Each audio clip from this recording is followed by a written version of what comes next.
Well, hello. You're listening to the new WCEG Network on WCEGTalkRadio.com.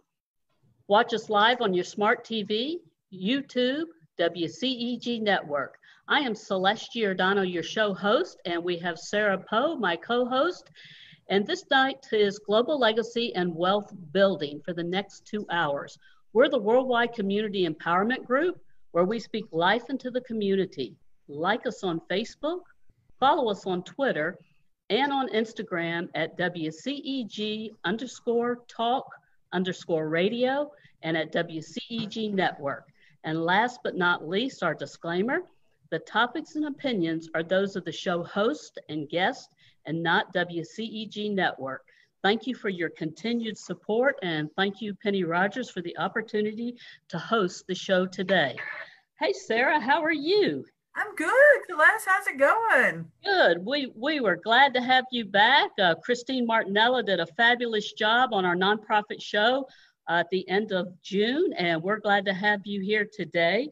We have a fabulous show lined up for today. We have our guests, Pat Miller and Jamie Shibley, and they're from Milwaukee, Wisconsin. Is that correct? Yes. And good. And we're going to be talking on the next hour about reconnecting with your customers. And I met Jamie at eWomen in Cincinnati back in March, I believe it was. Jamie was our guest speaker and did a fabulous job talking about connecting with your customers and ways that you could connect with them. And Jamie introduced me to Pat Miller, who's also eWomen, even though he is, what do we call them, e-men, Pat? Yes, I'm an email, technically. An email. Yes. And so he's part of the Milwaukee chapter as well. And we're just really honored and privileged to have both of you on the show tonight. And what I'd like to do is, Pat, would you be so kind to introduce yourself and tell us a little bit about you and your company, and then we'll ask Jamie to do the same thing. Sure. Well, Celeste and Sara and Penny, thank you so much for having me today. I'm Pat Miller. I'm the Idea Coach. I'm also a Premier Success Coach for the eWomen Network, and I'm the host of the Lift as We Climb podcast on the eWomen Network as well. And what I do is I help small business owners improve their marketing by connecting them with their customers and helping them stand out and sell. So I help them with consulting, I coach them, and I also build communities. And the newest community that just went live is the Idea Collective for Small Business Owners, where I'm uniting driven small business owners from all around the country in one place to collaborate and grow their business. It's a great business. I love to do it, and it's an honor to be here. Well, it's an honor and privilege to have you on our show tonight, Pat, and we're looking forward to learning and being educated and inspired by the information that you're going to share with us tonight. Jamie, would you be so kind to introduce yourself and tell us about your company, please? Yes, thank you. Thanks for having me. So Jamie Shibley, I am the CEO of the Expressory, and we are your relationship building concierge. So our goal is to help fellow business owners make sure that they have unforgettable follow-up. And the best part is they don't have to do it themselves. So we want to make sure that you're out there building the relationships, and we're going to talk about all of why that's important now more than ever as we dig in here. So I am excited to be here. Thank you. Absolutely. And we're excited to have you, Jamie. And when you spoke at eWomen in Cincinnati in March, it was such a connection. You know, I am a business coach, a master sales strategist. And one of the things that I took back to my Silver Council private clients, and we talked, our whole group call that month was about the education and the knowledge that you shared with the eWomen in Cincinnati. So I'm excited that you're going to share this with the WCEG Talk Radio people today. It's followers and listeners. So they're in for a 1-2 punch is what I call with you and Pat Miller today. Yes. So, yes. Lots of ideas. Absolutely. Sara, anything that you'd like to say before we get started? I'm big into podcasts, Pat. So I missed what you said about your podcast. I love podcasts because they're short. They're usually around an hour and a half, and it's great for a ride or when I get up. I have to have noise around me all the time. I grew up in a household full of people. So every morning I turn on my podcast and I learn something new. So I'll have to get that from you because I missed what you said about that. Oh, yeah. Podcast. That would be great. It's liftasweclimbpodcast.com, and it's available on the web at liftasweclimbpodcast.com or any place that you get a podcast, Apple, Stitcher, Spotify.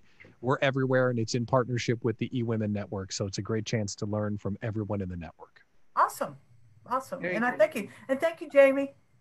Absolutely. So we're going to get started here. So Pat, it's been a tough 2020 so far. So what do we need to do to get back on track and save 2020? Well, this is something that's come up a lot in our network, and I think we have to recalibrate our expectations. The very first thing that we have to do to save 2020 is know what a good job looks like, because for some of us, our businesses have radically changed in the first 6 months of the year, and saving 2020 might be a different number or a different outcome than what you thought going in to 2020. At the same time, you also have to make sure that you're up to date with what your customer expectations are, and you're up to date with what your products are and why anyone should care. Because the world is a different place right now than it was 100 days ago. So it is really important right now. The very first thing is to stop, reassess what your goals are, reconnect with your customers, and understand what they want out of you and your product or service. So let me ask you something, Pat. So what suggestions would you have for them to reconnect? Well, the first thing you should do when you're trying to reconnect with your customers, and this is going to be like really out there, okay? So I don't mean to like talk over anybody's head, but this is pretty advanced. You should grab a thing called the telephone. You should call your customer. That's it. The end. That's how you start, is you start by talking with your customers, because you'll hear experts all the time that would come on a show like this and have the opportunity to share what they know, and they'll share some really advanced data scraping and Facebook pixels and craziness. The very first thing is just call one of your great customers and ask how they're doing, and make sure that you understand what's important to them right now, because their outlook on the world has changed as well. So start by listening, start by understanding, and then work backwards. So that's where I would start. It's just by picking up the phone. Now, from there are a lot of other pieces of information that you could look into. The next thing that I would consider after a good conversation and hearing how they're feeling and what they're valuing at the moment is, it would be really interesting data, if you're selling things, to know what was moving January until the end of March, and then what's selling since March till now, because those are two really good 30-day chunks. And if they look different, that could also guide you towards how your audience's expectations are changing for your business. So those two pieces of information, a good conversation and a little bit of data diving, that would set you on the right track. You know, absolutely, Pat. When I heard Jamie speak in March, I went back into all my Silver Council private clients. What I recommended to them is, I said to pick up the phone and to call. And I said, my suggestion, what I am personally doing, is my goal is 10 phone calls a day. I said this back in March. I'm going to do 10 phone calls a day, 3 personal, which that's family or whatever, 3 personal, 3 business, and then also 4 off of social media, where I have followed social media. Maybe somebody's having a hard time or something's happened, and that I would pick the phone up to 4 of those people off of social media. So the goal was 10 calls a day. And what a difference it made, Pat, in making those phone calls to people, especially as COVID-19 hit and as it progressed, because people's attitude was, oh, well, this is March, it was okay. And then as each month progressed, people got into a state of depression. A lot of people did, and didn't know what if. And I also know that in our show, Sarah, in June, we talked about this with the networking, where we had Carol Dockham from Beautiful Faces Going Places and Amy Assisi from eWomen and Araya McGarry, that I talked about this again in June, about picking the phone up and making 10 phone calls a day. And just recently, I've seen people do 5-call challenges or whatever, but we were already doing this in March. So I couldn't agree with you more, Pat, about picking that phone up and calling. And I can't wait for Jamie to talk about some of the other things that go with that phone call. And I'll say, in March, in the first part of April, I wasn't having to call anybody. They were all calling me because, COVID came down, they weren't prepared for that. And then there was all these new laws and all these new ways for them to get money. So it gave me opportunities to talk to my clients. What's going on? How can we help you?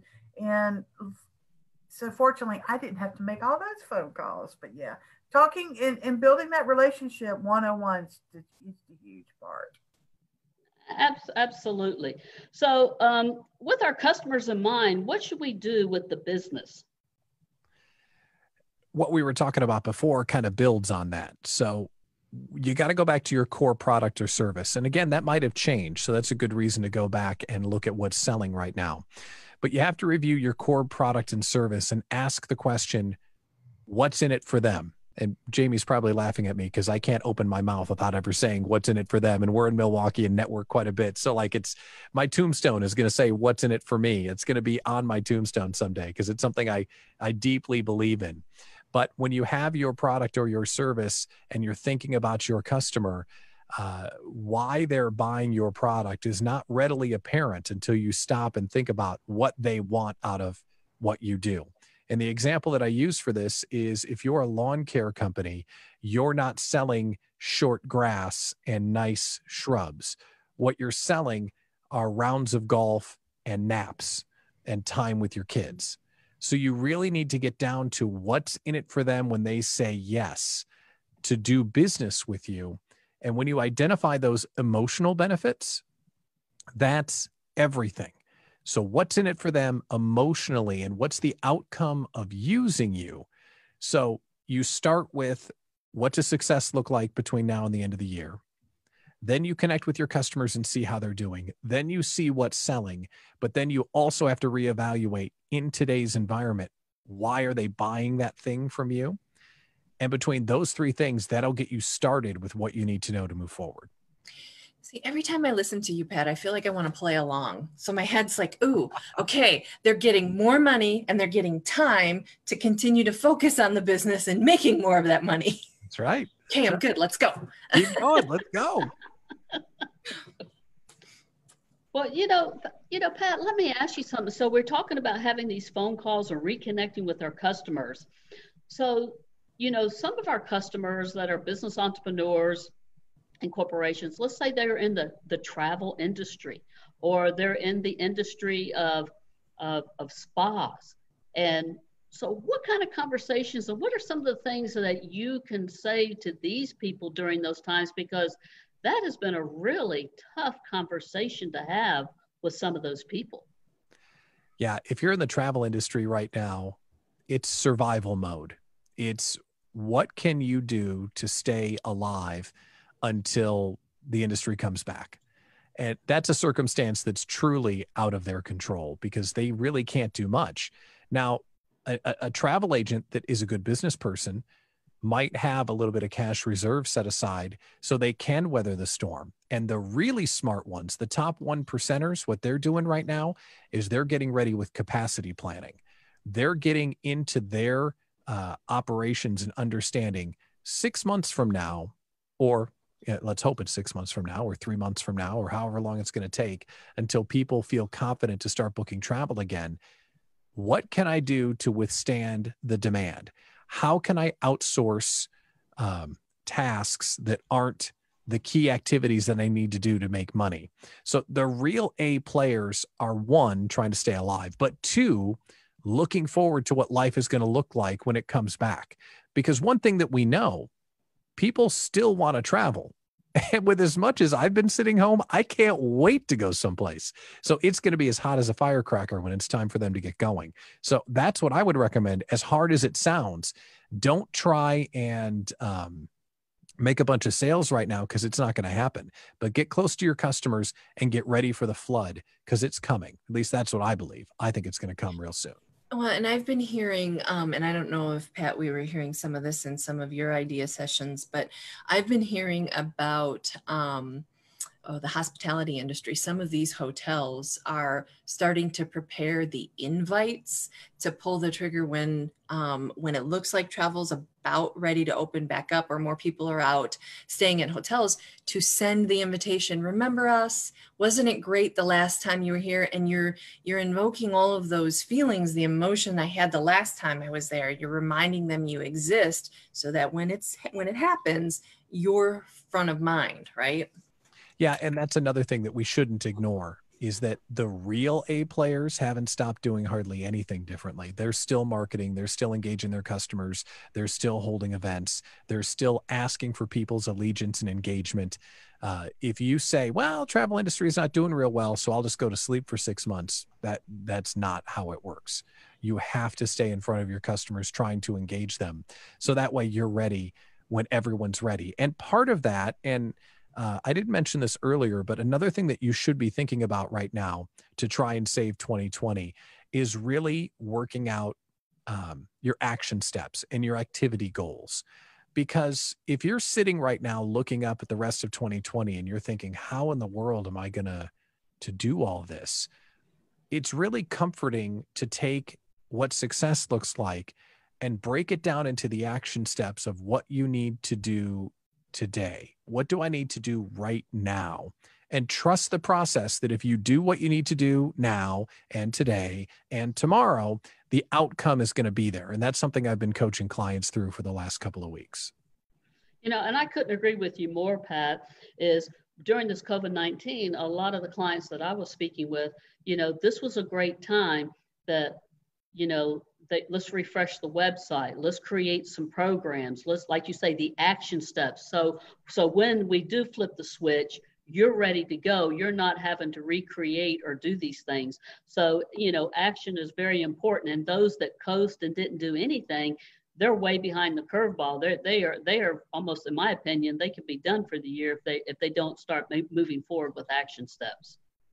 Yeah, there are a lot of folks right now that are so far behind, they won't catch up. People that weren't industry leaders might be emerging industry leaders, and vice versa. People that thought they could coast might wake up realizing that a competitor's passed them by.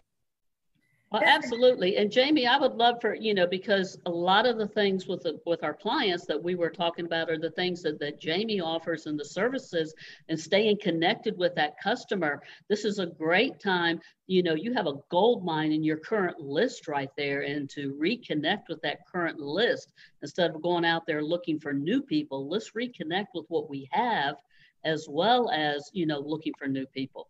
Yeah, Pat, what you just said there about the competitor passing you by, I actually just had a conversation with someone this afternoon who teaches sales, and he said what people need to recognize right now is that this is a prime opportunity to talk to people who are maybe on the fence, because who they were loyal to maybe isn't going to exist anymore. And now, you know, now who will they have to go to? So remind them you exist. Yeah. And if you're willing to alter your service, you could take market share. Maybe the number one competitor isn't willing to drive the documents to your door, or maybe the number one competitor isn't willing to work on Zoom or Fridays or weekends or whatever it might be to help someone be comfortable to choose you over them.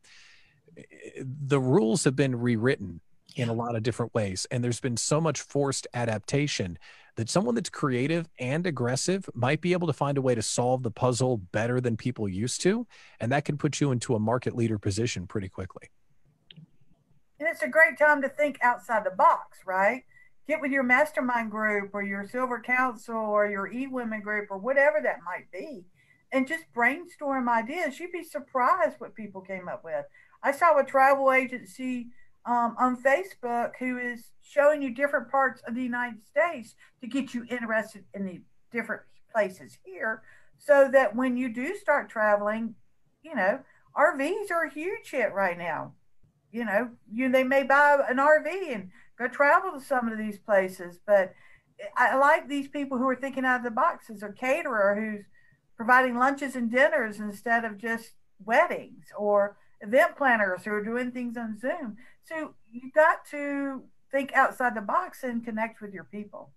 And I'm going to give a quick exercise, and this is just something you might want to do if you're looking to think outside the box, especially if you think, oh, I'm not creative. I can't think out the box. I can't come up with something amazing. Yes, you can, first of all, and knock it off.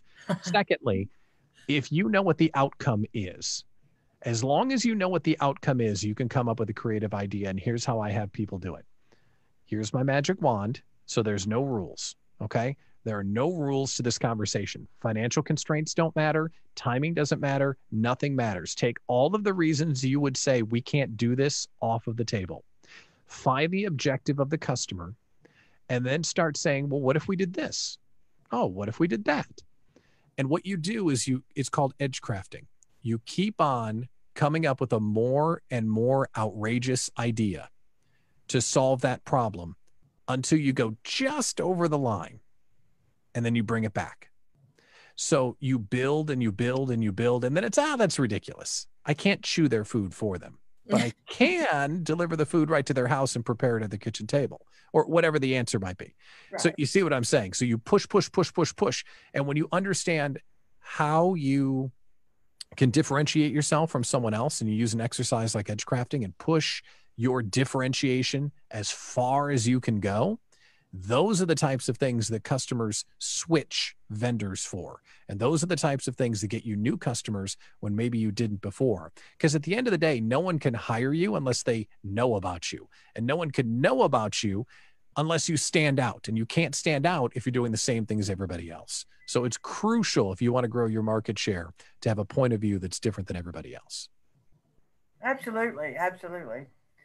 You know, Pat, and we have several people that Sarah and I know, and the one travel agent she's talking about right there, that was my suggestion because she had all these trips to Europe, she had the cruises, and, you know, everything shut down. And so when things started to open up a little bit, I said, why don't you market things in the United States? Because people, after being cooped up all this time, they're ready to go and do things. They're ready to take little trips. Look at all the people that traveled to Florida and all these and the beaches, and look where we're at today. They did that, and they didn't practice safe guidelines, but people are ready to go. So she's doing some local trips, the Rockies, or doing New England, or things of this nature for people in the local part of the United States. We know another person that was in the hospitality of event planning, weddings, and corporate and things of this nature.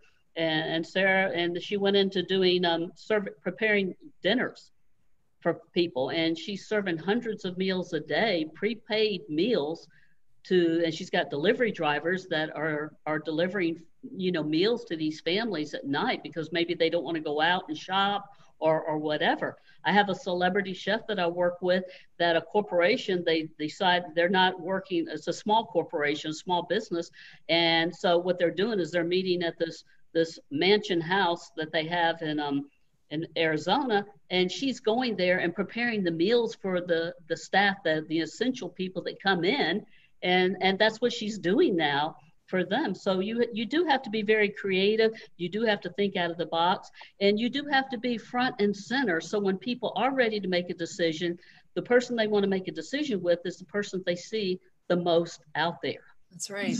So, okay, first I need to be able to say I know a celebrity chef. That has to happen.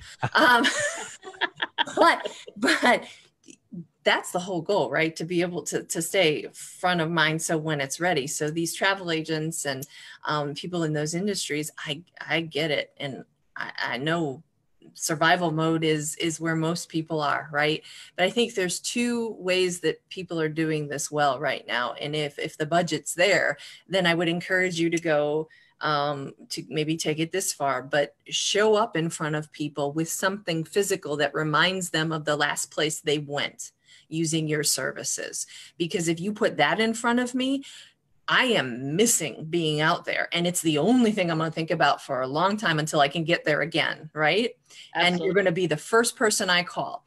And if you don't have the budget for that, I've seen some people, I'm part of some lists, start emailing me pictures of all these places and the deals that are going to be there in the future, because I am scrolling through that, so it's two versions of how to do that. Absolutely. Pat, I'd like to ask you a question. I appreciate that, Jamie. Is one of the things that I had recommended too, Zoom, I've never really done any Zoom until COVID-19. And I was coming up to Cincinnati in March to do an in-person speaking engagement, and COVID hit, and they said, oh, by the way, Celeste, we're going to make this Zoom. I said, I've never done Zoom before. I've never done a presentation. So it was a first. And then like every month, 2-3 times a month, I'm speaking on Zoom networks and sharing and educating. So I guess what my point was is, and I sort of lost that point for a second here. One of the things that I recommended to some people was to create some Zoom events and invite people to give them some free education, to educate them and to share things with them and make it a safe place. Don't, where they can come in and learn something educational from you, where you can be a little bit inspiring for them. And again, maybe have something that they can opt into. Maybe you're doing an online Zoom event or something, or an educational workshop that they can do. Even with the travel thing, I said, create a travel club or create people to come to learn about these things. And it's a free thing, just like you speaking to a group, but invite them to your Zoom event and tell them about the Rockies or tell them about the New England when they are ready. And so they have that information. And then like Jamie said, you can follow it up with an email, or you can follow it up with a gift or something if you have a peak interest. So, what are your thoughts on people creating events during the COVID-19 and using Zoom? Oh man, you just wound me up here. I'm going to go for a second. All right. My past is in broadcasting. I spent 20 some odd years in radio, and we are now in a post-transmitter age, meaning I don't need to ask anyone's permission to have a show about anything, anywhere, anytime. If I've got an internet connection and I've got a webcam and a microphone, I can do a show. And you know whose permission I need? 0 people. Being in a post-transmitter age, that changes, I think, the value proposition for entrepreneurs to host events, because the most powerful thing is not hosting an event. The most powerful thing is creating a stage and then having the power to give it away. Exactly. So I love creating events. I love hosting events. But what I really love is being able to give that stage to other entrepreneurs and their connections. Because when you give someone the stage, if you can build an audience and then use that stage to prop other people up, you end up extending your audience and you get to create a culture of the people that are around you. So when the virus hit March 18th, I started a show called the Small Business Rally Point. And I went on Zoom just like this, and I started hosting a daily talk show with the people in my network. And I did it because we were all freaking out and there was no place to go and talk. So I started this show, and the show is still going on today. And I create the show, I do an interview, and then I give people the stage to talk with one another. And that is something that everyone should be doing, either with their contacts or with their customers. Find a way to start and host a conversation and create a community out of your customers. You'll never do it differently if you start that. Well, and the one thing that Sarah and I are both very grateful for is we have known Penny Rogers with WCEG Network for 4 years now, and I've spoken on WCEG a couple of times. And Penny wanted to have this global legacy and wealth building show, and back then, coming into Atlanta a couple of times a month, the traffic, this or that, and just things were going on. Sarah went through some personal things with her health, and one thing led to another. But when COVID-19 hit, Penny reached out to us, and she said, Celeste, what do you think of you and Sarah hosting the Global Legacy and Wealth Building Show? And we are so grateful and honored and privileged that Penny has given us this opportunity. We started in May. I mean, when she talked to us, it was less than 10 days there that we put together the first show. And so we were doing it twice a month. So we made the first part about business and the business entrepreneur, the corporation, the direct selling team. And the second show is always about nonprofits and how to help nonprofits grow. And again, what a wonderful platform that Penny Rogers has done and offered to us, as well as given us the opportunity to offer it to guests like you and Jamie and Kim Scouller tonight. So what a blessing. In the information that just the two of you have told us right here, is they're gold nuggets, just like that gold, like the album behind you. But Oh, yes. they're My great. gold record. Yeah, Yeah. I've been looking at that. But they're great gold nuggets for people. And if you pick up on just 2 or 3 of these out of each one, the different things you learn how to do for your business and to grow your business is huge. I mean, I've spent, a couple of weeks just reevaluating my whole business processes. What is the right direction to go? Next year, I won't have a tax season this long, please God. But, just how am I going to create new business, getting more people in here? Because now my audience is on the internet. So it's been a huge learning experience for me. Well, and what that allows us to do is that allows us the opportunity to specialize. The best thing that you can do for your business is do something that feels like play to you and work to everybody else. That's rule 1. And the second thing is you'll be very successful if you have an extremely narrow target audience. And that, what I mean by that is the more narrow you can be, the better chance you have of reaching that person. So, Sarah, let's say that you were offering your service just for divorcees over 45. Let's just say you were going to help them. That gives you a very narrow target audience. And the fact that you're 100% or could be 100% digital allows you the chance to help people in that category anywhere in the country, anywhere in the world. And when you realize that you have an unlimited audience online, that allows you the chance to do just what you love for a very narrow audience. And the opportunities are endless when you move that direction. Absolutely. And it's pushed me to become more paperless. I love my paper. That's been hard, but yes, the whole experience has been overall good. But when that restaurant opened that first night, I was there. Sorry. Oh, yeah. Pat, we know who we're targeting and what we're selling and why they should care. So now what? Well, for the remainder of 2020, what I want people to do and what I'm encouraging my clients to do is to reframe how they get to their goal. So I'm working people through an exercise where we look at what the end product is and then create an activity goal to hit that end product. So I can share the process real quick to make sure everyone knows how it works. So if you look at your end goal, and I'll put some numbers on it just because it's easy to go through. But okay. If you have your end goal, and let's say you want to make an extra $30,000 in sales for the rest of the year, the next thing is to identify, okay, well, what's my primary product? What's the core product that I sell? Well, I sell a product that's $500. Okay, great. So do the math. That means you got to sell 60 packages. And numbers on the radio are hard, so I'm sorry that we're going through numbers. But basically, all you got to do is remember whatever number we're on. So you got to make 60 deals, okay? Then you have to say, all right, well, what's my closing rate? If I get a pitch, how quickly do I close? Well, I close half the people I talk to. Okay. So now you need to talk to 120 people to make those 60 deals, to make that $500, to make that $30,000. Then you have to ask yourself, okay, if I need 120 pitches, how many conversations do I have to earn the right to make 120 pitches? And maybe you have to talk to 3 people to earn a pitch. Now you've got an activity goal. You need to have 360 conversations to earn 120 pitches, to sell 60 packages at $500 a head to make your $30,000. And when you take a goal as massive as sell $30,000 worth of stuff, and you bring it all the way down to, I need to have 3 conversations a day. What's a good job look like? 3 conversations a day. How do I know that? I know that by running through that exercise.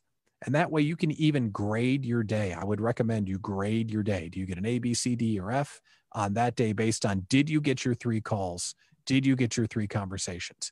And then you just trust the process. You know what it looks like. You know what you need to do to be successful. And then you let your numbers take care of itself. And if you're a little bit better at closing than you thought, then you go over your goal and you end up having a good second half of the year. So knowing what the activity is, that's what we can control. We can't control what people say. So that's what I'm telling my customers to do right now. And I would encourage anybody else that feels a little overwhelmed about 2020 to do the same. Well, and I appreciate that, Pat. I do an exercise, and it's sort of along the same lines of what you have. You know as well as I do that a lot of people focus on money, and you do have to have a money goal, and you do have to know what your products cost, and you do have to know your numbers.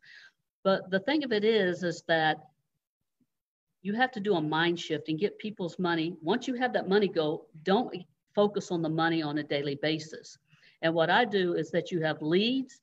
Leads create appointments. Appointments create sales conversations. Sales conversations create sales, and sales creates the money. You can't make any of that money without the leads. You can't make sales without the leads. You can't have sales conversations without the leads. You can't have appointments without the leads. So focus on those leads. And then, like you say, run the process through that. At the end result will be that money goal that you had in mind. And I always say 3 phone calls a day. You have to have 3 phone calls a day that you're asking somebody to do business with you. Amen to that. Where's the preach emoji? That's what I'm doing right there. That's what I'm giving you right there. That's brilliant. And said so much more eloquently what you said. Do that.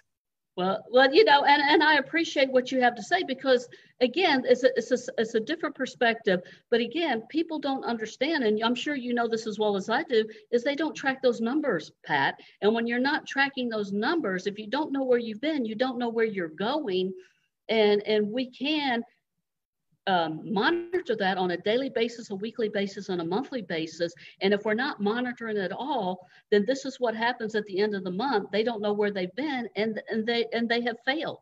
They failed themselves. And where I think too many people fail themselves is by moving on too quickly after the sale. They get the lead, they make the deal, they're happy, and then they don't take care of their customer. And that's a disaster. And that's what Jamie's good at. So Jamie, look at that. This is what you do for a living. The Expressory. Now listen, Jamie, I'm just going to gloat about you for a second. Jamie's company, the Expressory, is an absolute cheat code for people in business.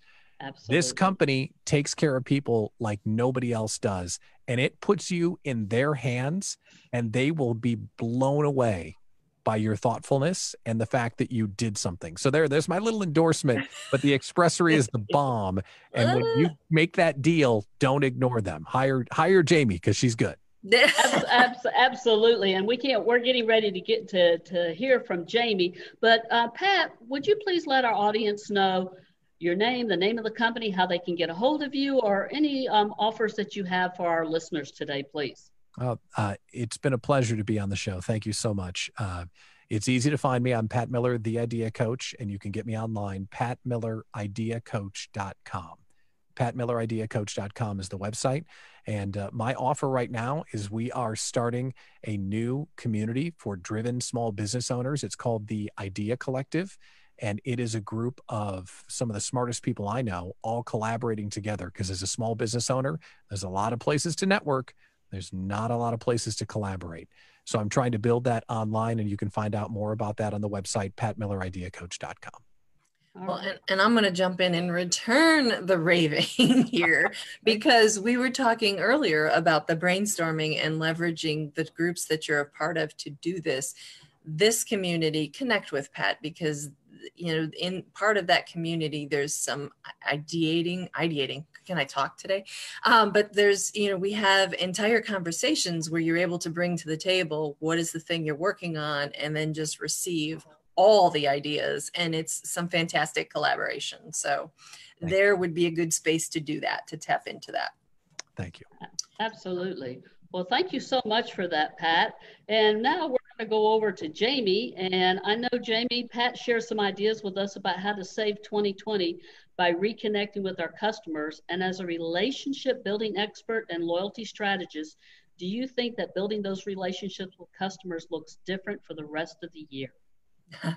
I think absolutely, right? Life has changed in a lot of ways. And so I think when it comes to how we engage with our customers, that thing has shifted for sure. About 9 months ago, I started having, which is where you and I met, right? In March, I was going around traveling, talking about the world back then. And it was a different time in the relationship building that our grandparents, grew up building their businesses in a very different way. And those basics had already changed 9 months ago. And then everything tipped upside down. It's that whole snow globe, right? Now we're all stuck at home, and people are having to relearn what it looks like to connect with their customers. So of course, when I'm talking, here come the animals. Okay, so 9 months ago, I'm talking about we're living in this digital time, and we are in a place of overwhelm. We have so much coming at us digitally.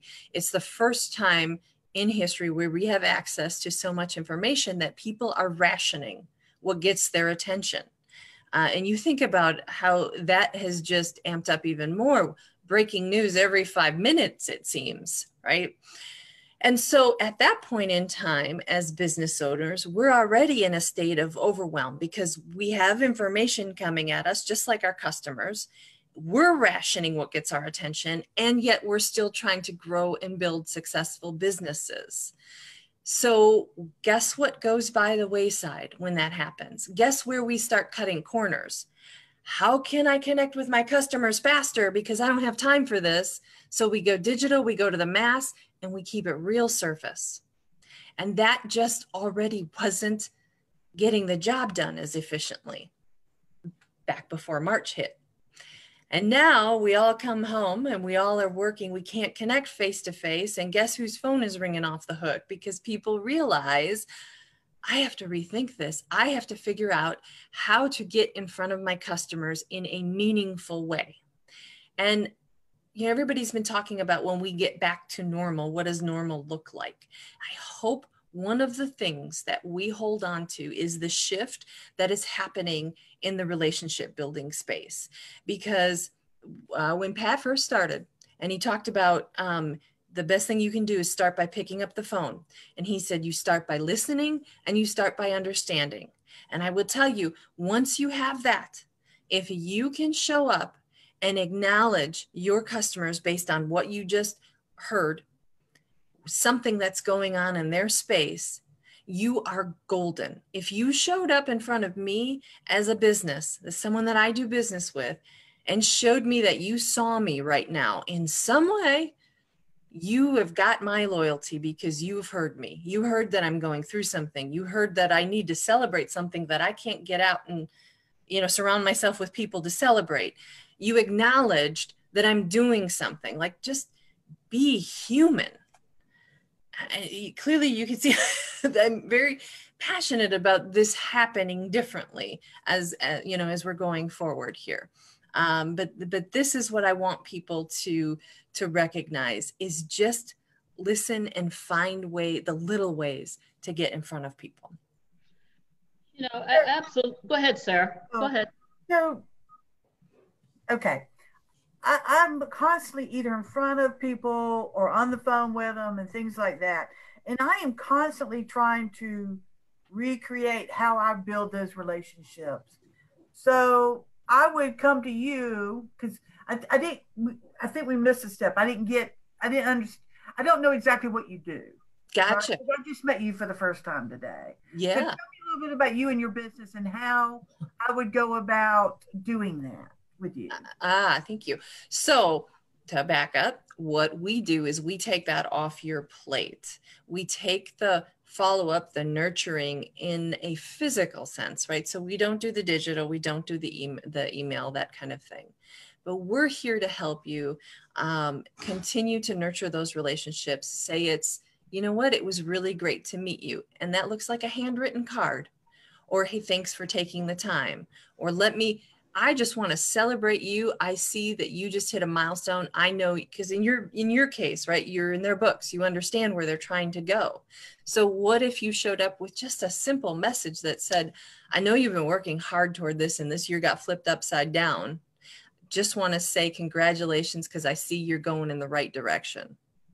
If that was all you sent me, holy cow. Thank you, because I am working my butt off and you just acknowledged that. Like, you are now my best friend and I will be raving about how thoughtful you were. That's a huge problem. I never get to that point. Most people don't anymore. You know, I get to that point and then it's 10 o'clock at night. I got to sit down for a minute, right? I lose my energy at that point in the process. Sure. And this is why my business exists, because I hear this over and over again. I don't know what to say. And by the time I figure out what to say, the moment has passed and there's no reason for me to send it anymore. Or, you know, like I can't get to it anymore. And then I got to find the stamps, right? So as Pat said, yes, we are your cheat. We exist to write those for you and mail it out for you. And a lot of times that also looks like a gift, welcoming a new customer. I mean, we can get into some of this stuff. But yes, that is what we do. Because it's just not happening anymore. We are not taking it from the leads, from the masses, and to much further these days. We get the sale and we run. And then we wonder why we got to work so hard, because it costs you 5 to 7 times more to go get the new customer. And that includes in your time, right? To go get the new customers than to just focus on your existing database. Absolutely. Absolutely.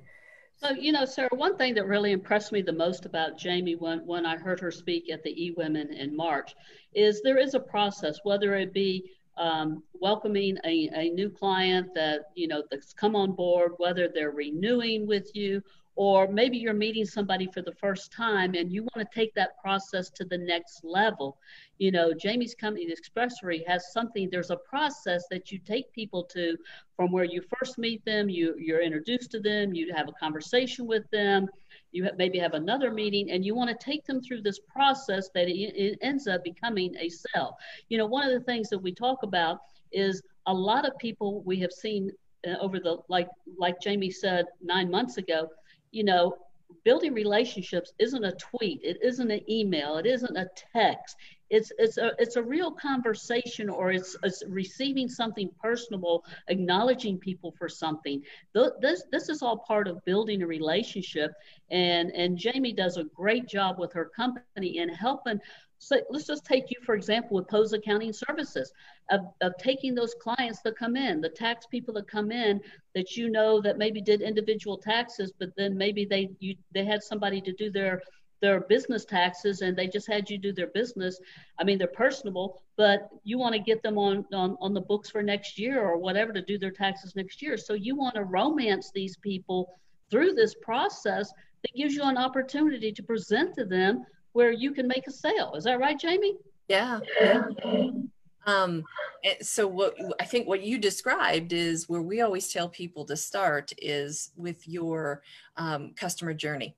And because every brand has its own, you know, series of how you're moving those people along in doing business with you. And that's where we tell people to start, to take a look at that. I mean, if you want to, we can jump in real quick to that. Yeah, please go ahead, Jamie. And Pat, feel free to jump in with ideas. But you know, when we guide people through mapping out their customer journey, we bucket what we call triggers, and we say there are 3 different stages that you want to look at in your customer journey. There are things that happen before people are even customers. There are things that the customer controls whether or not they happen. And then the things that happen, that events or occasions that you as the business trigger. So if we go back to before they're even a customer and we think of some things that could be touch points, we have, you know, thanking someone for referring a customer to you. Let's see, we have whether or not you met them, you networked with them, right? We have, let's see, just overall prospect courting. How do you get in front of the people you want to reach and even talk to? There's the potential for some personal touch points there. Okay, then you move into when they become a customer and the things that they control where you could have some touch points with them. The very first thing is what happens when they become a customer. Their birthday is another one. Whether or not they hit a milestone by working with your product or service. And maybe your product or service also helps them through a transition. We talked about, working with people going through divorce earlier. That's a transition that you can tap into to do a little bit of personal relationship building. Then there are the items that you as the business control that you can use to reach out to people. So maybe you're getting ready to launch a new service or experience. That could be a reason to get in front of people. Maybe you're about to have an event. Maybe you just want to do overall appreciation or just because. Do you have a VIP program in place? Maybe you're going to be a new author soon. You should be in front of people because of that. You should use your book all day long to nurture relationships. One thing we do for authors very often is maybe they met someone, right? They're doing a little bit of prospecting. Maybe they want to get an interview. We send the book with a message that refers to a particular chapter or conversation in that book that the person should read. It's a gift. You tell them, hey, still thinking about our conversation. You should take a look at chapter 7. I think you'll really appreciate that. And then let's talk. Think about that relationship, right? So you're going to go through and you're going to brain circle, write down any of those opportunities in your customer journey that you have that you could show up in front of your customers. We call using them as triggers, right? It's just a reason.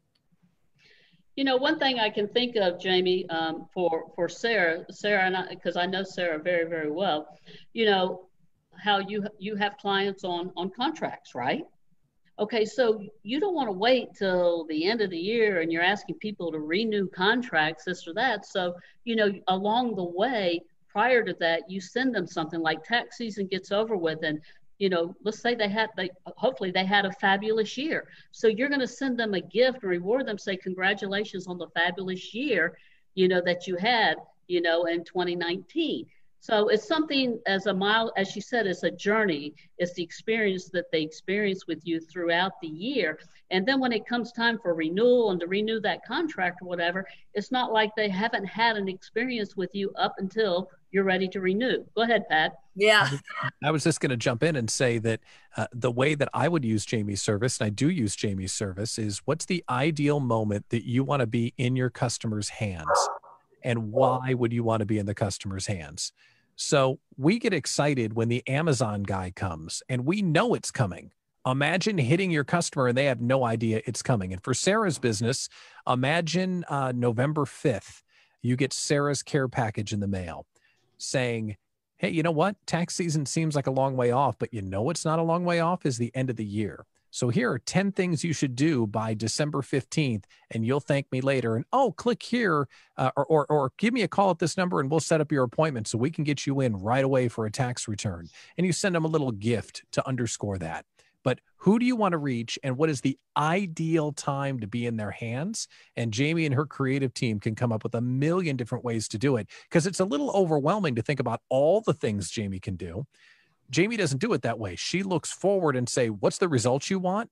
And she'll put you right in their hands at the right time. See, and what I love, so the creative twist I would put on that was why aren't people doing it themselves, right? Because it's a headache. So Send them a little drink mix with it. Like, I know this is not fun. Here's a little bit, right? Or a treat that like, hey, this is the last thing you want to think of. I'm going to make this easy for you. I mean, who wouldn't sign up for that, right? Absolutely. Exactly. I know who I got to call. I love it. Well, and I can tell you as a customer, that's the way it goes with Jamie, is you share what's the outcome that you want. You share who the customer is. And then she'll come back to you in a couple of days with a PowerPoint presentation of, okay, here's the thing, and I'm going to solve your problem. And I'll go one better. Jamie, if you hire Jamie's company, you don't need to ever talk to Jamie. Okay. So, and this is the truth. So when someone buys my stuff, Jamie's team gets an automated email from my CRM and they take it from there. I don't even know what they're doing, and they take care of everything. It is an absolute cheat code. Yeah. I love it. Thank you. You're welcome. Jamie, do you have anything else you'd like to add about the Expressory? And we definitely want to know a little bit more about it, how we can get a hold of you. Oh my goodness. Yeah, so here's the thing. If on my website, so theexpressory.com, THE Express, EXPRESSORY, you can find a page called Experience Us. We would love to have you experience this Expressory.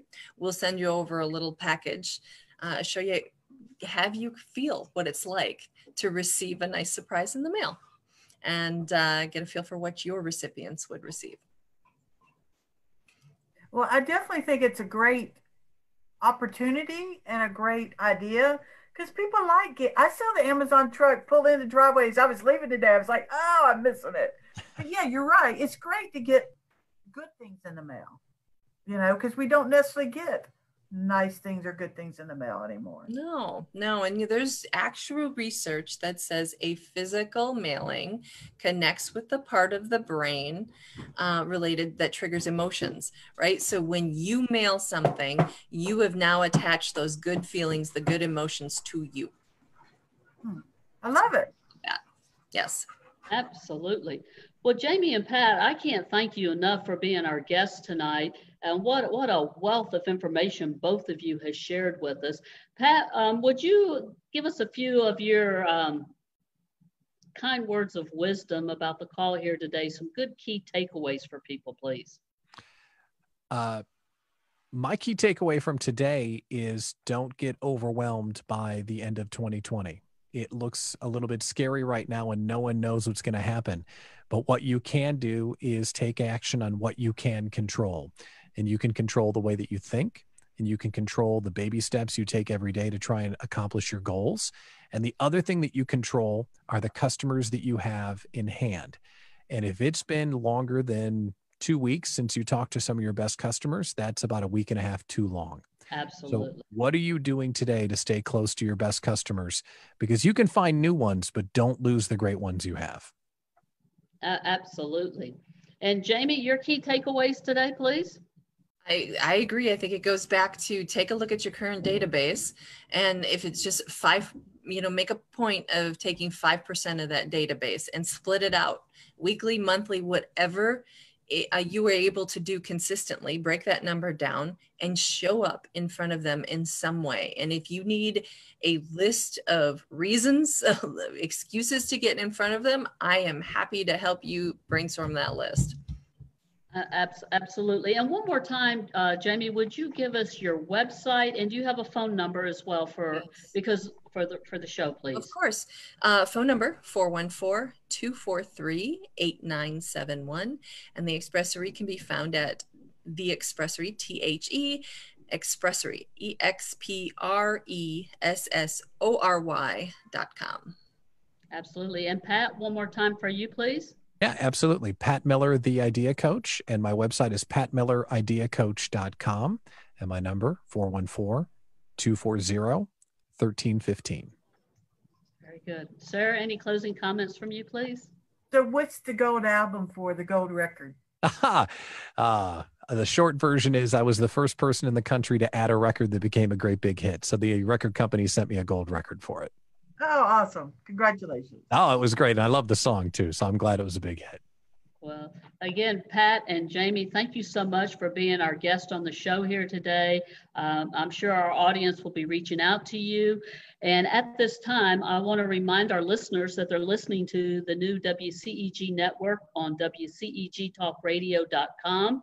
You can watch us live on Smart TV, YouTube, WCEG Network. And I'm Celeste Giordano, your host, along with Sara Poe, my co-host of Global Legacy and Wealth Building. And we're the worldwide community empowerment group where we speak life into the community. Jamie and Pat, have a wonderful and blessed day. And we look forward to speaking with you again soon. You too. Thank you so much. Yes, thank you so much. Thank you. Thank you. All right. The second half of the show here today, Sarah, is we have Kim Scouller with Jade Law. And I'm very excited to have Kim. She is not new to you and I. We've had Kim on several occasions at our workshops, guest speakers at our networking events. So Kim, welcome to the show. We're glad to have you here today. Well, thanks so much, Celeste and Sarah. It is incredible to be able to talk to you all today. And I listened to the earlier part of the program with Pat and Jamie, and holy smokes, they were amazing. And it's so great that, you know, they were the beginning hour, because a lot of the things that we're going to talk about today fit so nicely into the advice and kind of, you know, recommendations that they provided. Absolutely, and thank you for those kind comments. Today, Sarah, we're going to be talking about financial pivots in times of crisis. And what I'd like is, Kim, I would like for you to introduce yourself, the name of your company, any links to your website. So just tell us a little bit about yourself. I'm not going to read your bio. I want you to tell us about yourself, please. Well, thank you so much, Celeste. So I've known you and Sarah for many years, and we actually got to know each other because all of us are real big advocates for women business owners, women in finance. And it just fits so well with all of the things that we're working on. But I have been an attorney for more than 30 years now. And several of those years I spent as in-house counsel for one of the largest financial services companies in the world. My last 4 years at Transamerica Financial Advisors, the Transamerica Financial Group division, I served as president of their largest broker-dealer in the United States based on the number of representatives. And so I had this real opportunity to not only see the legal side, but also the business side of being part of the financial services industry. Now, I loved what I did, and it was an incredible experience. And I've got to say that the folks at Transamerica are some of the smartest people I've ever had the chance to work with. But I had zero control over my time, and serving in that capacity required me to do a lot of travel around the country and actually around the world. So I ended up leaving the corporate side and starting my own law firm, Jade Law Offices, based here in Atlanta, Georgia, and my financial services business, which is all around the country. So I've been able to pursue, you know, our joint mission of speaking to women in particular, but this ability to really teach people how money works and help people solve their financial issues, and also help people on the legal side, because a lot of what I do on the legal side with estate planning and business planning is, you know, planning and problem solving. So it's been incredible to own my own business. And I've learned a whole lot through this process, some of it the hard way, those things that Pat and Jamie talked about, but everything they said was spot on as a business owner, spot on. They were phenomenal, absolutely. And we're going to break this into two segments, and the first part is financial and the second part is legal. And Sarah, why don't you talk to Kim about the financial segment, please? Okay, I'd love to. Kim, during this time of crisis, you know, we're all in crisis mode to a certain extent. What do people need to be thinking about when it comes to their finances? So, you know, I get asked this question a lot, especially now with everything that's going on. People are so uncertain and they don't know what to do because none of us knows what's going to happen tomorrow. One day the markets are up and the next day they're down, and 2 days they'll be up and then the next day they're down. And people are losing their jobs, they're being furloughed, they're losing their employee benefits, and wondering what to do with their 401k money. Should they use that money? All of these questions right now at this time because people are just overwhelmed with the crises and uncertain about what to do. So what I talk to people about is to pivot. You know, the rules about money have not changed. They've been around for hundreds of years and they will never change. But there are pivots you can do in this particular time or in any time of crisis. And I actually just wrote an article for Flourish Digital Magazine that talked about the financial pivots in times of crises. So the first thing that I talk to people about is checking out government programs.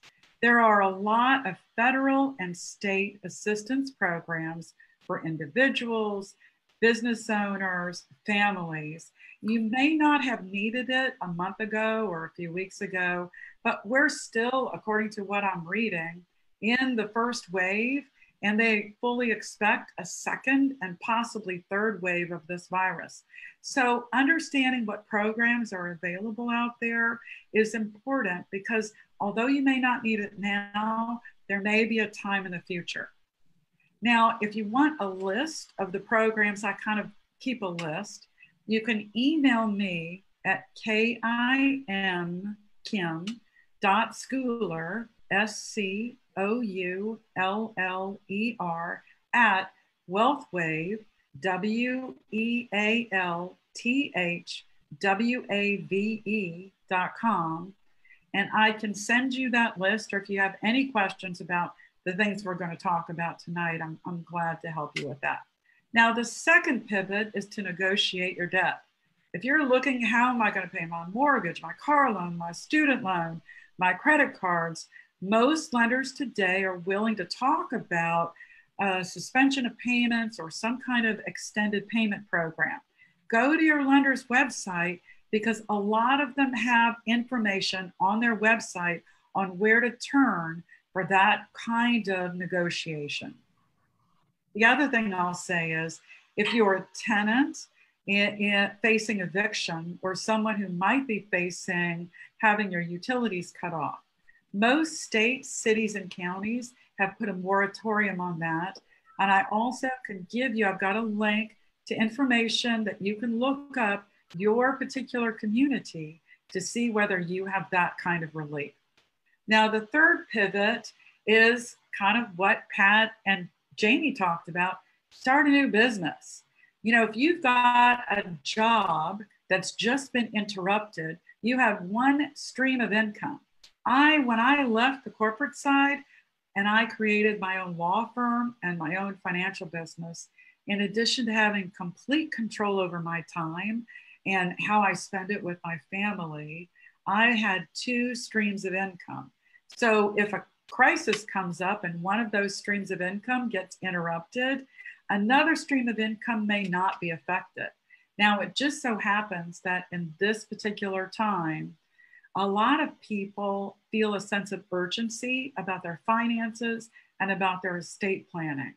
So right now, both my law practice and my financial business are on the increase because people are contacting me with all sorts of questions.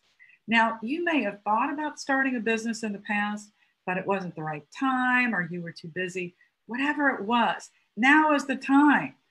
Evaluate, think about what are your skills and abilities? What do you love to do? What have you always wanted to do with a family member, by yourself, or with a best friend? Start looking at that now, because the next time a crisis hits, if you've now taken the time to start a business and have that going, and maybe it's a hedge against a crisis in the future in terms of interruption of your income stream, you will have already done the legwork. But go back and listen to what Pat and Jamie said, because again, what they said about starting a business and being a business owner, all the right information. Now, the next pivot is learn how money works. Get financially educated. Learn about what you need to be doing in terms of your own financial plan, all parts of your financial plan, not just what is immediately screaming for attention. but pay attention to all parts of your financial plan. And you can only really do that and understand and make informed decisions if you've taken the steps to learn how money works. Now, the last pivot that I talk to people about is preparing for the next financial crisis. The most successful, financially successful people I know see opportunities in crisis. They take advantage of the moment to reevaluate, to reposition, and reinvent. So step outside your current situation and take a look at the bigger picture. Do not get sucked into the negativity, and do not get resigned to the fact that you may have to lower your financial goals. Heck no, this is the opportunity to figure out how to grow those goals, how to make those things happen. And so in times of crisis, we look for these kinds of opportunities to improve ourselves. So those are the kinds of things that I recommend to people, Sarah, at this time of crisis. Well, you gave a lot of awesome ideas. Things I made me some notes here. And I really enjoyed your article. I read it yesterday. Very well done. Thank you. I know her. My celebrity lawyer. I don't have a celebrity chef. I have a celebrity lawyer. Yeah, I want that celebrity chef too. Yeah, so I just want to thank you for all those wonderful ideas you just gave us, all 5 of them. What is the hardest thing for women in particular to learn about their finances, and then possibly considering a career in finance? What is the hardest thing for women to do? So for women, what I found the hardest thing to do is for women to put themselves in a position of importance. Women spend so much time taking care of their families, their loved ones, and just every day, you know, dealing with that and taking care of what needs immediate attention. And so women don't have the opportunity to really take the time and think about themselves and their planning. And because of that, women end up not understanding about money, not knowing what it is they need to know about money. Right now, we all know the statistic. Women make 82 cents for every dollar earned by a man. The median annual salary for a man is $50,000. So if women are making 82%, that means the median annual salary for a woman is $40,000. Now tell me, how significant is that $10,000 to a woman? 43% of Americans pre-COVID reported that they were living paycheck to paycheck. 85% of that number are women. So we're living paycheck to paycheck. We're making 82 cents for every dollar earned by a man. We have to choose careers or jobs that will fit into our lives because we're so busy taking care of our families that we really miss out. So women in particular need to learn how money works, because we are the caregivers and we are the teachers of the next generation. I had a grandmother tell me once that she had taught her son, her now grown, how to live paycheck to paycheck. And he was now teaching her grandchild how to live paycheck to paycheck. And she came to see me to learn how to break the cycle. And I've talked to so many women about how to break the cycle of living paycheck to paycheck. And there are a few things that women can do. Number one is learn how money works in order to break that cycle for themselves. And so it's so important for women. And I know, Sarah, you and Celeste, it's a huge mission for you all as well. Yeah, because I worry about my grandchildren, right? Maybe high school, and I just don't think they're learning about money. They still think that tree in the backyard's growing it. You know, it has not been a commitment of this country to make financial literacy important. So right now, the United States trails other countries like Germany, France, Spain, Canada, India on financial literacy. Only 17 states out of the 50 states require one personal finance course in high school. Wow. Is it any wonder that adults in the United States end up making bad financial decisions or just plain uninformed financial decisions?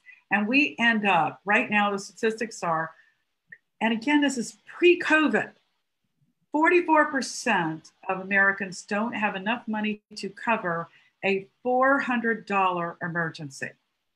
43% of student loan borrowers are not making payments. 38% of American households have credit card debt. 33% of Americans have zero retirement savings. And this is pre-COVID. So let me give you a little COVID reality. So the Social Security, we're going to talk about retirement. The Social Security Trust Fund was scheduled to be depleted by 2035. Okay. For the last few months, tens of millions of Americans have been furloughed or laid off, and so they're not paying in to Social Security. Because of those few months that several million Americans didn't pay into Social Security, the new estimate for the Social Security Trust Fund running out is 2029. By the end of this decade, what that means is Social Security benefits will be solely dependent on the employees paying into the system. Now, right now, pre-COVID, employees paying into the system only covered 75% of the benefits, which is why the trust fund had to dip in to come up with a shortfall.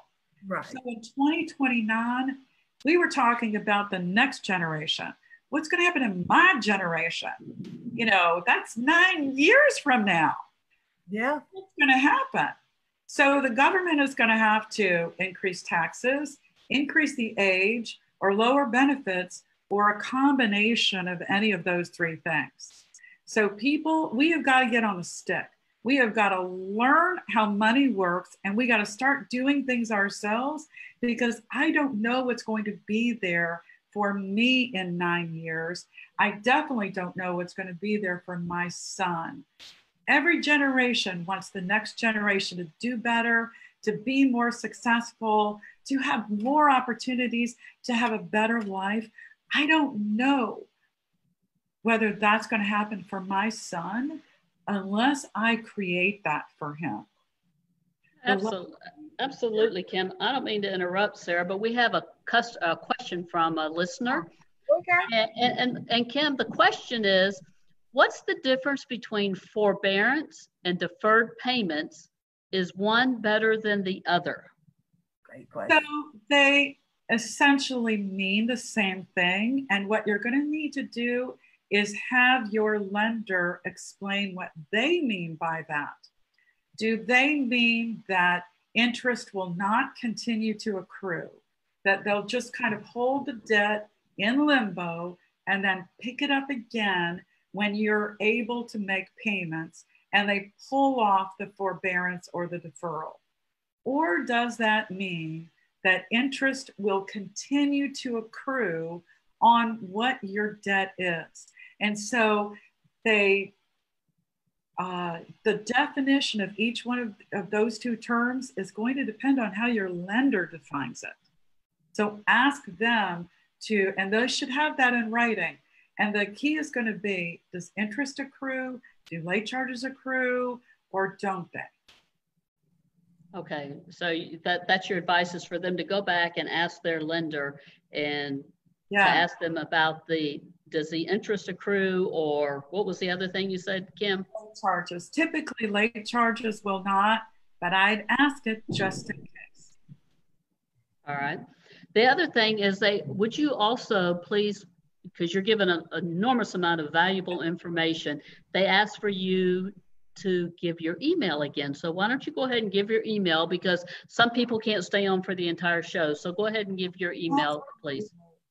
It is kim.scouller@wealthwave, and that's spelled WEALTHWAVE.com. Very good, Kim. And I didn't mean to interrupt there, but we had a question, Sarah, so I wanted to get that question out there. And Kim, you're a little dark on us. I don't know if you can put a little. And I've tried to. Maybe if I angle it more, is that a little bit? Yeah, that is a little bit better. You know. Very good, Sarah. I'm going to turn it over to you because Kim, she's just going to keep on. So I'm going to let you go on to the next question. Okay. So, especially now, why is it so important for people to seriously thinking about starting their own business? So I'm moving into more of the legal side. Unless you've got something else, unless you've got something else to talk about what we were talking about. Go ahead. Yeah, well, let's go back to, you're a big proponent of teaching people how money works and why it was so important. And so talk about the 7 money milestones and how you can explain what they are and how they apply to everyone. Okay, that's a great question. Yeah. So, I talked about financial literacy and learning how money works, and then taking what you know and applying that to your financial plan. Now, there are 7 components. We call them money milestones for your financial plan. Everyone needs to make sure that each one of these 7 things is addressed, but some may be more important than others, just depending on where you are in your life and your career. So the first one is financial education, making sure you learn how money works. The second one is proper protection. That's making sure that you and your family are taken care of if anything happens to you or your ability to earn money, or your spouse, your partner. You need to make sure that your income, your assets, your family are adequately protected.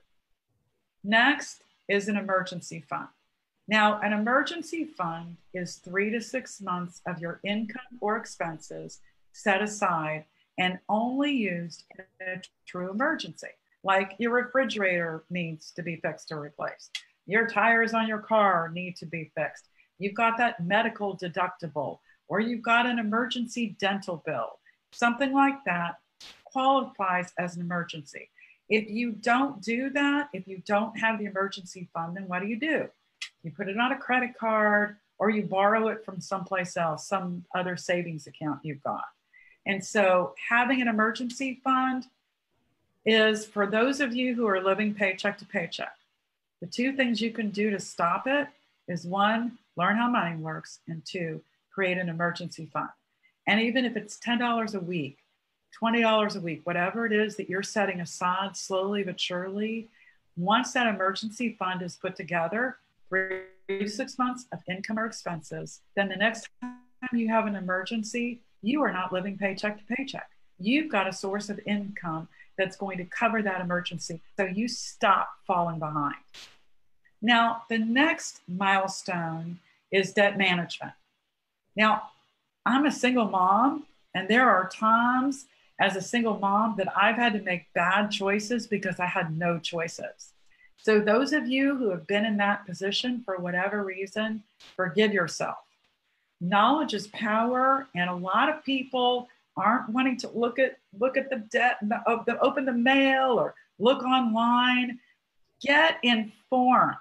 Figure out how much you owe, what the interest rate is, what the payments are, and come up with a plan to start paying your debt down. Whether it's starting with the smallest credit card or the smallest debt, or the one that charges the highest interest rate, start the plan. Now, the other thing I'll say is make a promise to yourself that you will never pay late again, because that's one of the quickest ways to ruin your credit. is to pay late. And so start paying on time. Put reminders in your phone or on your laptop or in your paper calendar, whatever it is. Put reminders in there. Put yourself on automatic payment. Whatever it is, stop making your payments late and put together a plan to get your debt paid down. Now, the next one is cash flow. And this has to do with what money is coming into your household.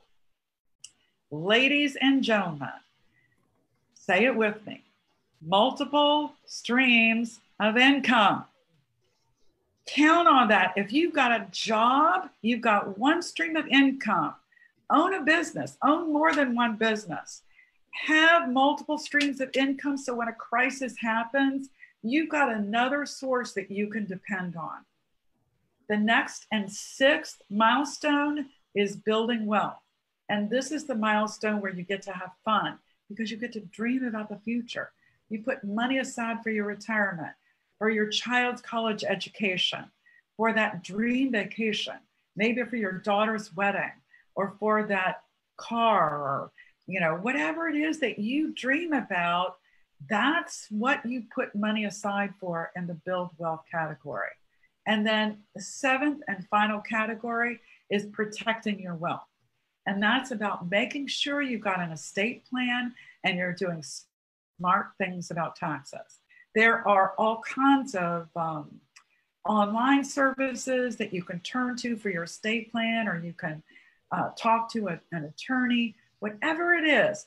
Make sure that you touch that one as well, especially if you have minor children, because you don't want a court making the decision for you on who should be the guardian of your children and how your estate should be used to take care of your children.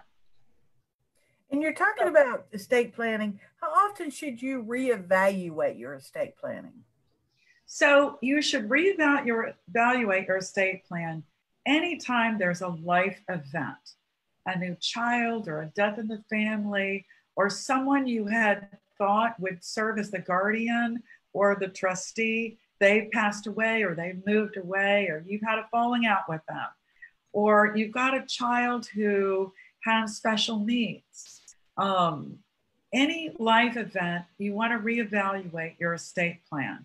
The other thing is, every 5 to 10 years, just make sure you take a fresh look at it to see whether there's anything that's changed in your life or your planning, and talk to your lawyer or do some research online, because every 5 to 10 years or so, the estate planning requirements may have changed in your state.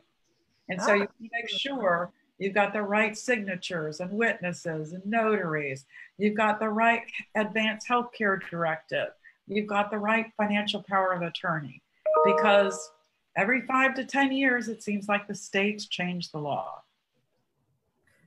They're good at changing that. I've learned that a lot during COVID-19. Every day they were changing something.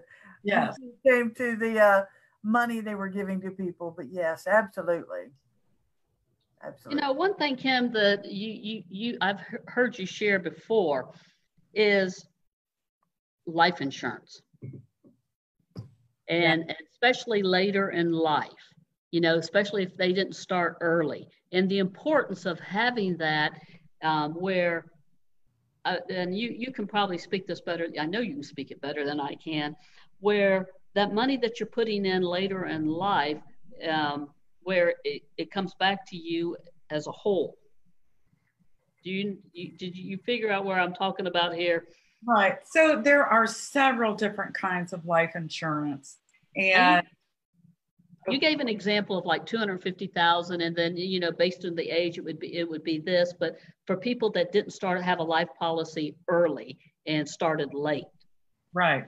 So the earlier you start life insurance, the less expensive it's going to be, because you're younger, you're healthier, and it's just a really great time to go ahead and lock in what those premium charges are.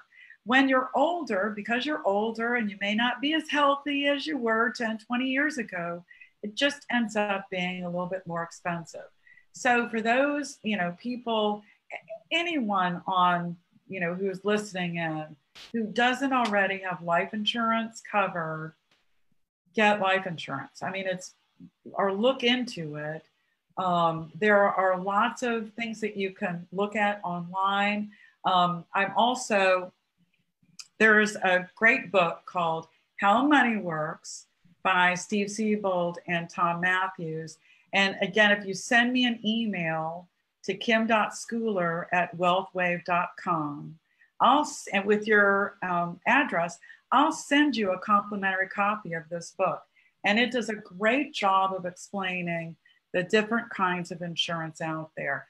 But the younger you purchase it, the less expensive it's going to be. Absolutely, Celeste. Well, and I think a few years back you had shared that with me, because what a lot of people don't realize is they work for a company. And so they say, oh, well, my company provides insurance. So they don't have a policy outside of their company. Well, not that we're expecting them to pass on, but when they leave or they retire, guess what? They don't have insurance. That goes away. I talk to a lot of people, especially now, when their job is at risk or they've already been laid off because Right. they've lost their benefits. You can continue life insurance as a benefit under COBRA, but it typically ends up being very expensive. So, it's always better to consider having life insurance outside of your work situation. In case something happens to your work situation, you already know that's in place. And you've got that second money milestone about proper protection covered. Absolutely. And I learned that the hard way. I worked in corporate America for years, and in 2008, 42 of us were laid off in one day. I never thought about life insurance outside of that. So then I had to go find it, and it was a chore. I mean, trying to determine all the right things, and do I want this? Do I need this? There's a lot to it. And I felt like I was backed up against the wall because my father was an insurance guy. He was having a fit because I didn't have life insurance. So it was just a huge thing. And I'm one of these ones, I need to understand what I'm doing and how it gets there and whatever. It was taking me forever, and I just needed life insurance. So I took the wrong product in the beginning. And it's informed decisions when we don't know how money works and we don't know about the different kinds of insurance and all the different kinds of financial products out there. If we don't know, or we don't have a financial professional we can trust to teach us or help guide us through that process, then we do end up possibly making the wrong decision for ourselves. Well, and I have another financial question with the COVID-19, and we've talked about many people being laid off right now. People that have their 401ks, what should they be doing with their 401ks right now? So, it's going to depend on their particular situation. First of all, whether they're going to need to, borrow any money out or take a withdrawal any money out in order to help with their situation while they're looking for work or, sheltering in place. And then next, what are the options that the company they're leaving makes for them? And if they move to another company, can they move it to the other company? So it's going to depend on their particular situation, whether they leave it, whether they move it, whether they maybe roll it into something separate, or whether they need to use it for their current living situation. But every person's going to be a little bit different.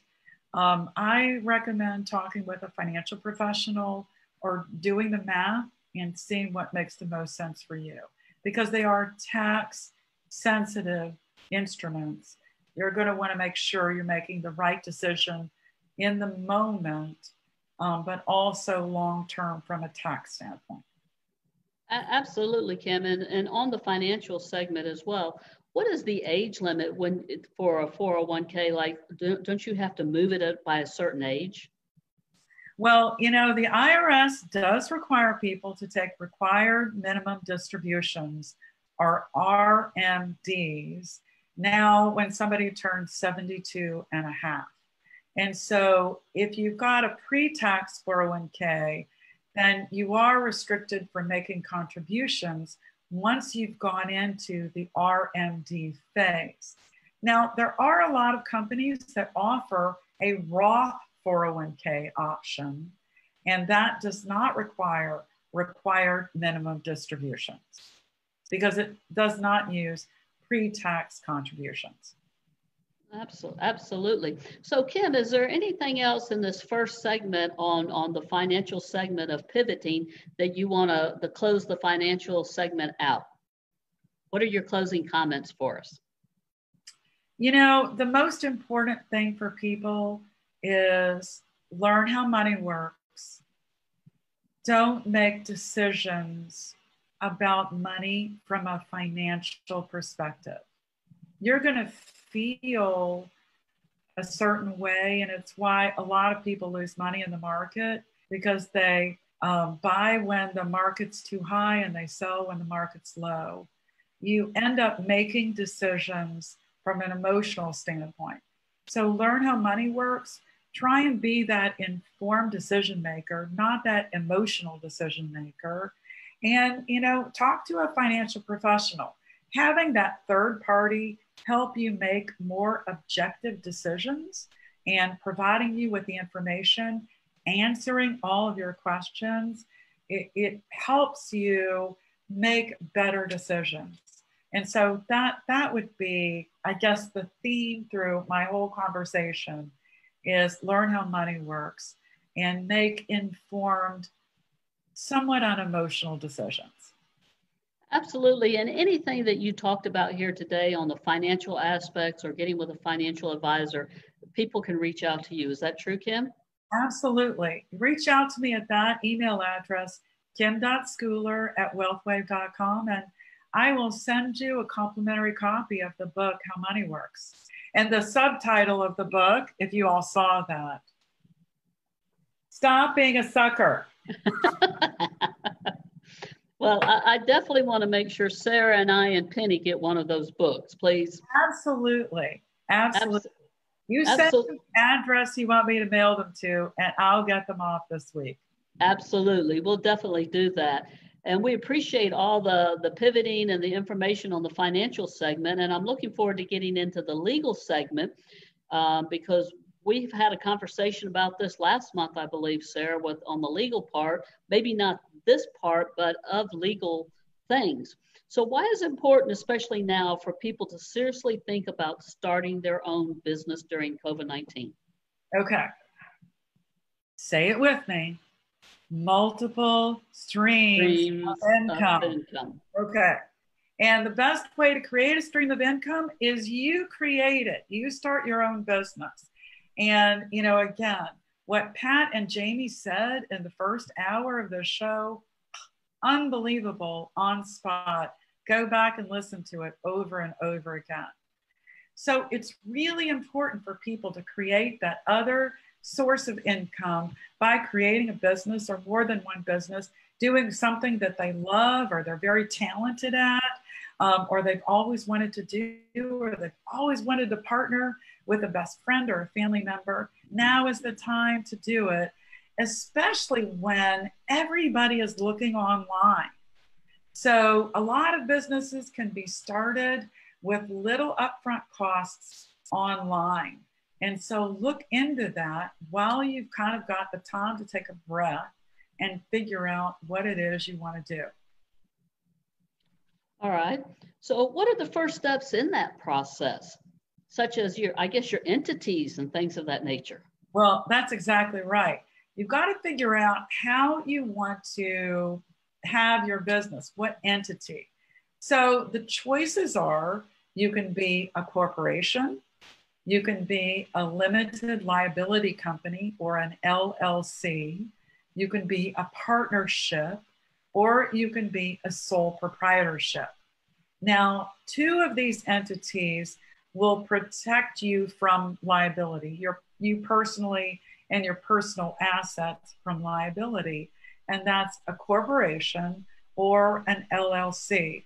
because those are entities that are separate and apart from you as a partner in a partnership or you as the sole proprietor. So once you decide what kind of entity you want to be, then you file that with the Secretary of State in your state. You decide, if it's just going to be you, then you're the 100% owner and you're the main officer. Or if you're doing it with a friend or a family member or a business colleague, you need to decide how you're going to divide ownership and who's going to play what role. Make sure you set your expectations up front. So you file it with the Secretary of State, and then you create your document. If you're a corporation, the document is going to be called your bylaws. And if you're an LLC, the document is called your operating agreement. And those documents are basically the blueprint for how you operate your entity.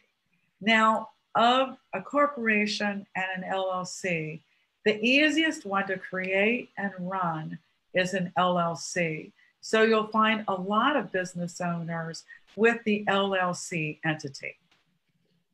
Absolutely. And I know Sarah and I've had this conversation numerous times that maybe you come in the business as a sole proprietor and then you move into the LLC. And so people are not sure when they should go from one stage to the next.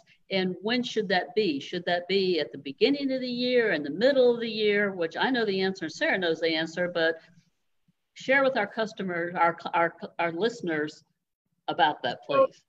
I look at it from a risk standpoint. What are the risks to you and your personal assets by starting this business? If your business involves real estate where people can fall and have accidents, physical accidents and things like that, then you're going to want to look at doing an LLC pretty early. But if you're starting an online business with very little upfront risk, then you can absolutely start it as a sole proprietorship. And I would, Celeste, kind of defer to you and Sarah on kind of the timing for tax purposes when it makes sense to actually do the conversion. Sarah, do you have comment on? So I'm starting up my multiple streams of income, right? And one's an LLC, one's a sole proprietor, and I'm thinking of something else. And I've heard this new word, holding company. Okay. Can you tell us a little bit about that and how all that works? Or am I going too far out of the details here? So a holding company is an entity whose sole purpose is to own the shares or membership interest in other entities that you have. So, for example, I run into this with real estate developers. A real estate developer may have an LLC for each piece of real estate. And then they have a holding company that owns the ownership interest in each one of those LLCs. And so it provides an extra level of protection from a liability standpoint, which is why somebody might consider a holding company structure.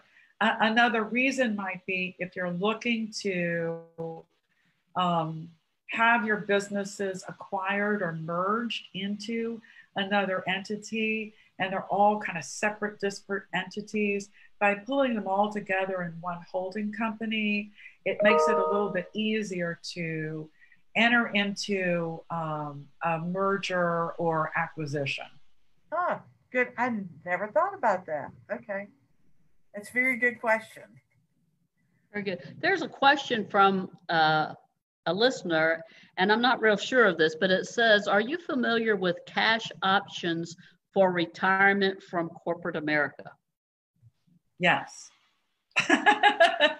Okay, you are. And then it doesn't really, it just asks that question.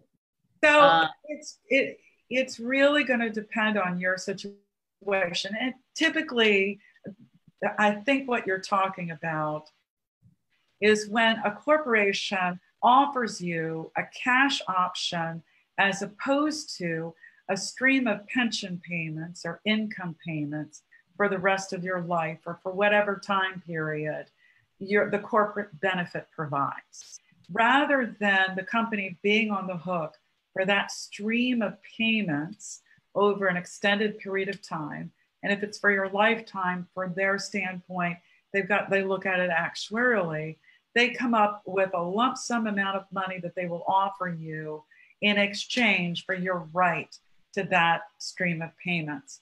And it really is going to depend on your situation. How's your health? What other income are you receiving? What's the break-even point? You can mathematically look at how long you need to live in order for that lump sum payment to have made more economic sense than you taking the payments over your lifetime or whatever that period is. The company looks at it as a math issue, and you should look at it as a math issue in light of your situation. Okay, very good. Hopefully that answers the question for our listener right there. So what should we be aware of of protecting our name, reputation, intellectual property of our business? So, I got a little ahead of us, Celeste, when I talked about selecting the entity, because usually the first thing you do is you pick your name. Okay. Business partner, you all pick the name, or you alone, you pick the name. So you pick the name, and I would select a list of names that you feel good about, and then start searching. Search Google and look at every, entry that comes up for the first several pages. What about the website name? Is it taken? Look at social media. Is somebody already advertising that business on social media? And then the other place you need to look, say you get through all of that. It's not on social media. Google doesn't show it, as an entity. Then you need to search the U.S. Patent and Trademark Office website. So I think it's uspto.gov.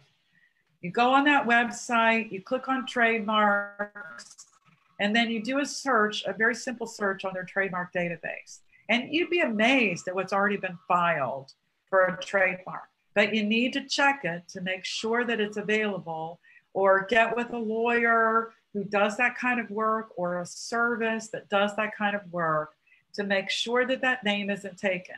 Because if you invest a lot of your time and energy and money to create a brand, you go out there with that brand and some behemoth finds out that you're using their name, their trademark, they will sue you. They will put you out of business.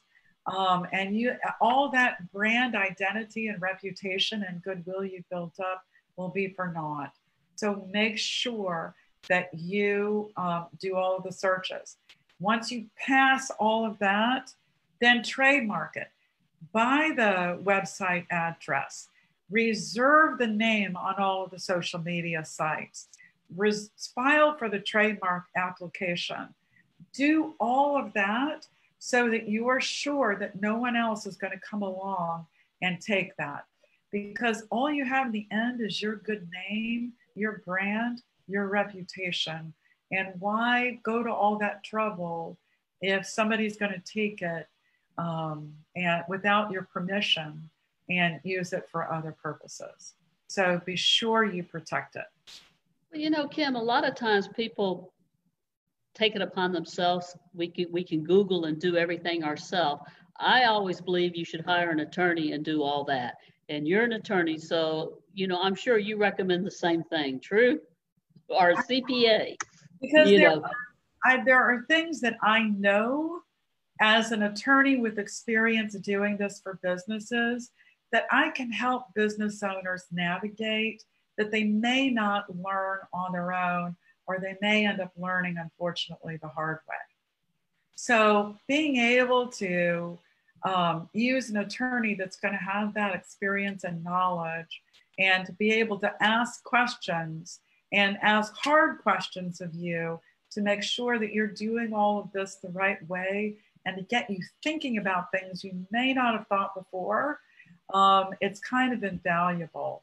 And so I have several small business clients that I do this kind of work for. As part of the business planning we do, we look at their intellectual property. Their trademarks, for a lot of businesses, are the most valuable thing they have. Oh, absolutely. You know, and of course, Kim, you know this from being at our workshops that Sarah and I do. You know, as a business entrepreneur or corporation, if you're going to get started, number one, you need to have a CPA, you need to have an accountant, a CPA or accountant, a financial or advisor, you need to have a lawyer, a banker, and an insurance agent. You need to have them in your back pocket with good relationships. Yes. Because you're going to need them to grow that business from the very beginning. People think I don't need it. You know, when I need it, I'll get it. No, you need it before you get started. Well, and I would look at that as my mastermind group. Those are the people that I'm, you know, not only developing ideas and, you know, making business plans with, but I'm making referrals to them. They're great referral sources to you. Exactly. It's an incredible relationship you can develop with those experts to help you in your business, not only legal, but CPA side, but they're going to make referrals to you. A lot of referrals I get are from those people who help me in my business and, you know, my small business clients. That was going to be the other kind of recommendation I make to people who are looking at starting their own business. Be a good referral source. Be a good customer to the small businesses in your community, because you will get that back 100-fold. Absolutely. Support them, support each other in networks or mastermind groups or whatever groups you find yourself in. It is such a great source of ideas and information and referrals for me. And I find that with my clients.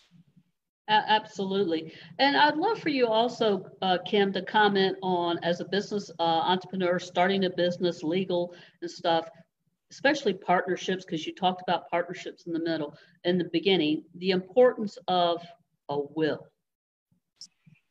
Yes, absolutely. You know, almost everyone needs to have a will, especially if you have children. It is critical. Now, a will is the instrument that basically identifies your wishes about your property, your things when you pass away. And it identifies who you want to take care of your children and who you want to take care of your assets on behalf of your children while they're minors. So having a will in place is so important. In the state of Georgia, where I practice law, if a person dies without a will under state law, their estate is divided equally among their surviving spouse and their children, although the surviving spouse's share cannot be less than a third. So you may end up unknowingly owning the home you all live in with your kids. So to avoid any unintended consequences like that, put a will in place. As I said, there are a lot of online services out there that can do it very inexpensively if you've got a very simple estate. I work with a really great online service called NetLaw. But if you've got a more complicated situation and you want to talk to a lawyer, come see someone like myself or another estate planning lawyer in your community to help you figure those things out. Absolutely. And especially if you have a partnership in a business, you need to have a will, correct? Absolutely, because if you own a business with a non-family member and something happens to that non-family member, you end up partners with their family, maybe with their spouse or with their kids or with all of them. And they may be fine, but that wasn't what you thought it would be when you started out in this business. So you want to make sure you put the right documents in place for your business. So if that's not what you and your partner want to have happen, that doesn't happen. You don't end up in business with people you didn't intend to be in business with. Is there any Absolutely. type of, Go ahead, Sarah. Is there any type of insurance or policies that, so like I'm in a partnership, let's just say Kim and I are in a partnership, and you and I, that's our partnership, we don't want our families involved, but I get hit by a bus today. Is there a policy or something that the company or the partnership can buy so that you've got the ready cash to pay out my family? Absolutely. First of all, you and I would have an agreement amongst ourselves called a buy-sell agreement. That dictates what happens if I die or I become disabled or something happens that I cannot be an active partner with you anymore. You can buy insurance. There are a lot of different kinds of insurance policies that you can buy to cover whatever the cost is, whatever that value is of the deceased owner's share in the partnership, so that the estate, their loved ones are taken care of financially with the death benefit, and you walk away owning 100% of that company. And that's huge, because I've got a client that's going through that now, and the back and forth between the families, and it's starting to get ugly, and it's going to be real ugly before it's all said and done. Yes, absolutely. For non-family member business owners, I always recommend they consider a buy-sell arrangement and putting life insurance in place. So well, I won't say everybody wins because somebody passed away. Right. But the estate gets paid and the business partner, ends up owning the deceased partner's share. And he or she's not having to wait months to figure out what's going to happen. Exactly. The business can continue without any interruptions. That's exactly right. Absolutely. Well, we have about 3 minutes left, Sarah and Kim, and this has just been awesome information. I mean, we could talk for hours here. Another question from a listener, what is the difference between a will versus a trust? So a will is a document that speaks when you die.